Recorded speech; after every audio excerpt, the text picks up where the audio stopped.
Pakistan is all set to increase defense spending by 18% in its budget, is what reports indicate.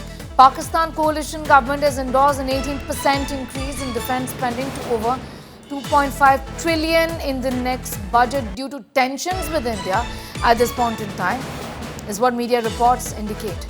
The government is set to unveil the 2025-2026 budget in the first week of the next month, ahead of the start of the new fiscal year from the 1st of July. So defense spending is going to be increasing in Pakistan, is what we are picking up.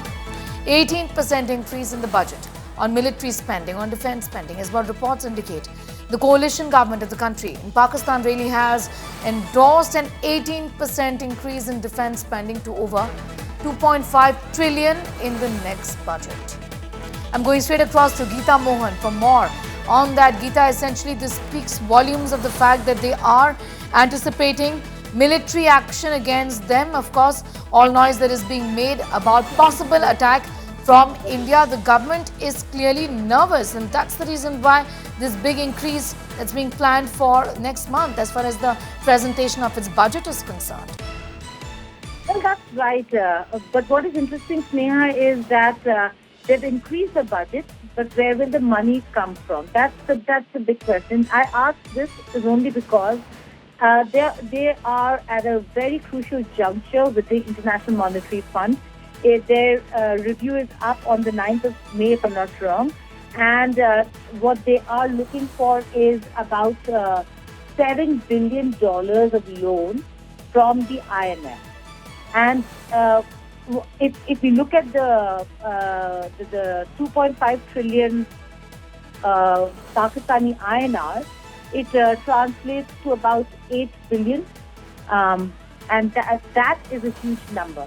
So where is the money really going to come from? Are they going to use all the loans that they need to revive their economy in the defense budget?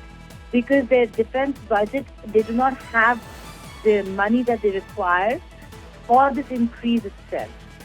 So in such a scenario, while the government and the coalition government has endorsed an 18% increase in defense spending, it would just mean that their economy is going to suffer more and that people will have much lesser than they already do, which is anyway in a shambles when it comes to Pakistani economy. And the people over there have been agitating against inflation, price rise. So while we're looking at a very rattled Pakistan, Pakistan will really have to figure out the economics of this war that they started, of a conflict for which they've used unconventional forces and unconventional methods, terrorism as an instrument of state policy. And that certainly has not gone down well. So at the end of the day, General Asim Munir, not the coalition government, they can pass whatever they want to. But General Asim Munir has to answer as to this increase in defense spending that he must have ordered the Pakistani coalition government to endorse.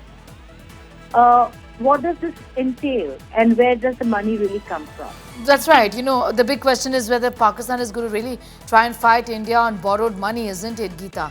Because all of this is borrowed, and that is something that India is trying to throttle as well. The funding that it receives from various agencies, India has been doing this after the Pahalgam terror attack to throttle and to block all the funds that flow into the country. Absolutely. In fact, the IMF loans that were going to be given also were conditional, Neha, and the conditions were very strict. IMF was looking at how Pakistan is running its economy, how certain quarters were being given free, almost free or subsidized electricity, and they were coming down heavily on such policies of subsidizing electricity and allowing certain very few rich people in Pakistan to enjoy electricity at much lower prices. And when you're looking at such economic decisions, very specifically to do with how Pakistan is running its economy, then how is Pakistan going to sustain a war if it does not have the money? And if IMF is going to disperse the loan amount, it will be for the economy and not for defense spending. So they will have to actually go back and and seek clearances for the same. Else, we will have to see what that 18% increase and where that money is really going to come from in terms of, their own treasury and their coffers. Because at this point in time, it doesn't Yes. seem like they have the money in the treasury. All right. Geeta, I'm going to leave it at that for the moment. It's clear that Pakistan perhaps is going to be increasing its defense spending. 2.5 trillion on defense is what Pakistan is ready to spend. But where is the money really going to come from? The country reels under inflation and debt already.